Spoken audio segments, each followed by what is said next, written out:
Laptop কিংবা পিসি ব্রাউজারে video দেখতে গিয়ে কম সাউন্ড নিয়ে প্যারা খান নাই এমন মানুষ খুব কমই আছে। আজকে আমরা শিখব এক ক্লিকেই কিভাবে ভলিউম বাড়ানো যায় এবং এক্সটার্নাল কোনো স্পিকার ছাড়াই। সম্পূর্ণ ভিডিওটি মন দিয়ে দেখুন।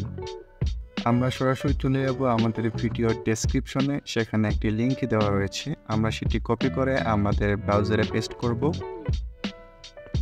ব্রাউজারে পেস্ট করার পর আমরা এন্টার বাটনে ক্লিক করে আমাদের সামনে এমন একটি ওয়েবসাইট অর্থাৎ ইন্টারফেস হাজির হবে। এখান থেকে প্রথমেই যে ওয়েবসাইটটি দেখতে পাচ্ছি আমরা সেটিতে ক্লিক করব।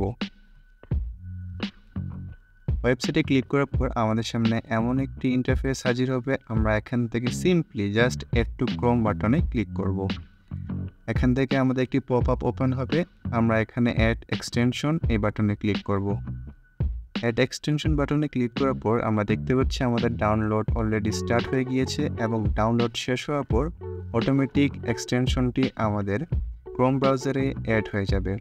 এক্সটেনশনটি আমরা পিন করব, এজন্য এক্সটেনশন বাটনে গিয়ে আমরা জাস্ট পিন বাটনে ক্লিক করব।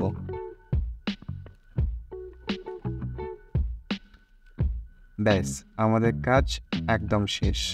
এখন যখনই আমরা কোনো ইউটিউব অথবা অন্যান্য কোনো মিডিয়ায় কোনো কন্টেন্ট কনজিউম করতে যাব, তখন সাউন্ড যদি কম থাকে সিম্পলি আমরা জাস্ট সাউন্ড বুস্টার এই এক্সটেনশনে ক্লিক করে এখান থেকে আমাদের মন মতো সাউন্ড বাড়িয়ে কিংবা কমিয়ে নিতে পারবো।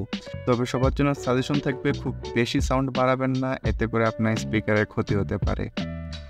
এমন দারুণ দারুণ আরও টিপস পেতে চ্যানেলটি সাবস্ক্রাইব করে আমাদের অগ্রযাত্রায় অবদান রাখুন। দেখা হবে নতুন কোনো ভিডিওতে। সেই পর্যন্ত ভালো থাকবেন, সুস্থ থাকবেন। আল্লাহ হাফিজ।